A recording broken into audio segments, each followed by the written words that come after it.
साथीहरु हामी चाहिँ खटाङ जाँदैछौँ मामा घर आन्टीको माइत। यति रातिमा कोही छैनन्, पछाडि नि कोही छैनन्, अगाडि नि कोही छैनन्। अञ्जली तिमीलाई डर लाग्यो नै? ला हैन, रातिमा एक्लै हिँड्ने भए लाउँथ्यो, तर अहिले चाहिँ ला हैन। मलाई त डर लागेको छैन, ती पछाडि तिमी छौ। यहाँ हामीले गाडी भेट्यौँ है। हेलो भन्नुस्। म सधैँ यस्तै यही समयमा सधैँ गेजा बर्दलीबाट आउने हो के। आन्टीलाई चाहिँ पीडा बुझ्नुपर्छ हामीले। आन्टी यहाँ ट्युसनबाट आउँदाखेरि सधैँ यतिको हुन्थ्यो होइन, अनि जङ्गल आउँथेँ म। आज चाहिँ साथी पाउनु भएको जङ्गलको बाटो हिँड्न। साथी पाछु, नत्र मलाई बाघले झम्टिन्छ कि भने बहुत फिर पर्थ्यो। म चाहिँ यहाँ छु गाइजहरू, यो आन्टी र म यहाँ छौँ। पछाडि यस्तो अँधेरो हो, पछाडि फर्केर नहेर। अघि कुदेको बेला बनाइदिने कि आन्टी।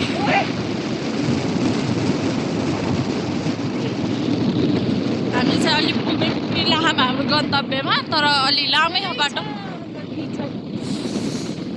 जाडो हो एकदम। बाइकहरू छन त छन्, तर हामी चाहिँ हाम्रो गति चाहिँ अलिक ढिलो छ क्या रातिको बेला। रातिमा अलिक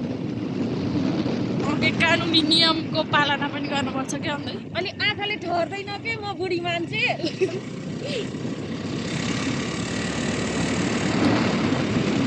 आन्टीको चाहिँ ट्युसन भएर बाबु र अङ्कल छोडेर जानुभयो, त्यही भएर आन्टी चाहिँ एक्लो हुनुभयो क्या। अनि हामी चाहिँ जान लागेको छौँ मामा घर, आन्टीको माइत। कति राम्रो आएको कि आन्टी। मेरो आइफोन हो नि त। आइफोन है गाइजहरू, आइफोन चाहन्छु नि होइन। कान्छो मामा पनि आइफोन हो न गाडी। हेलो पारी देखाउनु हो, पारी हेर्नुहोस्, पारी यस्तो झिलिमिली छ। पैडी गरे गाइज, मलाई चाहिँ अलिक थाहा छैन है नाम। यो घर चाहिँ अलिक चिनजानेकै घर जस्तो लाग्छ। मेरो साथीको घर यो। मम्मी पनि बस्नुहुन्थ्यो क्या पहिला पहिला। 10 वर्ष होइन, 10 वर्ष यो चाहिँ घोलाकाल स्कुल हुँदाखेरि हिँडेको छु। बाटा एकदम खच्चड भेटिन्थ्यो क्या होइन, खच्चड भेटिन्थ्यो। आजकलको जमानामा भटभटे मात्रै भेटिन्छ, पहिला खच्चड भेटिन्थ्यो। सानो बाटो थियो कि यो त, यस्तो के हो र? निर्माण गरेको, विकास भएको। अनि अहिले त करिडोर हो नि त।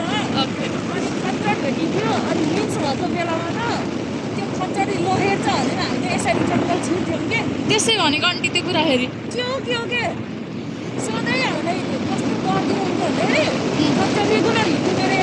अनि खच्चड भेट्यो भने चाहिँ त्यसको नजिक पार्नु हुन्छ, धेरै लोहेर छ भनेर हामी जङ्गल छिर्थ्यौँ।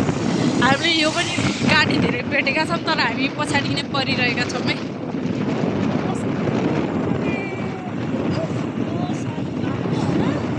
जब खच्चड भेटेपछि त जङ्गल छिर्नु पऱ्यो क्या। आजकल खच्चड भेटिन्न यता। यता हेर्नुहोस्, पारी, यता पारी हो के भन्छ पैडी, पौदी खोला गरे जाडो छ। जेठो महिना के, जेठो महिनामा नि के अरे बिहानमा स्कुल हुन्थ्यो के अरे होइन। अनि हामी 12 बजे घर फर्किँदाखेरि यहाँ पौडी खेलेर घर फर्किन्थ्यो कि राति होइन, दिउँसोको 12 बजे। दिउँसोको 12 बजी छुट्टी हुन्थ्यो नि त, आएर सक्दासम्म पौडी खेलेर। यहाँ चाहिँ ठुलो चौतारी थियो, मन्दिर छ गाइजहरू। अहिले मन्दिर भएको, पहिला ठुलो चौतारी थियो क्या यहाँ, यहीँ थियौँ। अनि लौरी लुकाउने खेलिन्थ्यो। कस्तो रे यहाँ त कस्तो रमाइलो हुन्थ्यो के। आन्टीको माइत हो कि यो होइन, यहाँ चाहिँ छाङ्दी झर्ना खेलेर अनि बल्ल घर जान्थ्यौँ। घर गएर के अरे आँटो खाइन्थ्यो। पहिलाको जमाना अर्कै थियो अन्त। आँटोले कुरिरा हुन्थ्यो हामीलाई, आँटो पनि चियासँग मछाड गरेर खाइन्थ्यो गाइज। खटाङ गाइजहरू, यो बोर्ड देख्न सक्नुहुन्छ तपाईँहरूले, खटाङ। अब आन्टीको फेस पनि हेरौँ, हाम्रो पनि हेरौँ। निकै जाडो छ यहाँ चाहिँ, जाडो चाहिँ हात मेरो कठाङ्गिसकेको छ। हामी चाहिँ खटाङ पुग्यौँ है। अब त्यही माथि फ्रिजमा राखेको चिसो दुध लिएर हिँडिन्छ। यहाँ कहाँमा छ, यहाँ पनि आइयो खटाङ एक्सप्रेस। कुखुरे भन्छ यहाँ चाहिँ। कुखुरे। यहाँको चाउमिन हुन्छ है गाइजहरू, खाना आउनुहोस् होला। मैले नि अस्ति खाएँ। छाङ्गी झर्ना आउँदा मिठो हुन्छ छाङ्गी झर्ना तपाईँहरू चमेरा गुफा पनि भनिन्छ है क्यामेरा चाहिँ लास्टै राम्रो आइफोनले जस्तै के हाम्रो आन्टीहरू फेरि सिङ्गर है हाम्रो आन्टी र मम्मी चाहिँ यहाँ चाहिँ एकदम के छ भन्दा यहाँ तलतिर आउँदा चाहिँ अलिक बजार जस्तो फिल हुन्छ मासतिर जाँदा गाउँ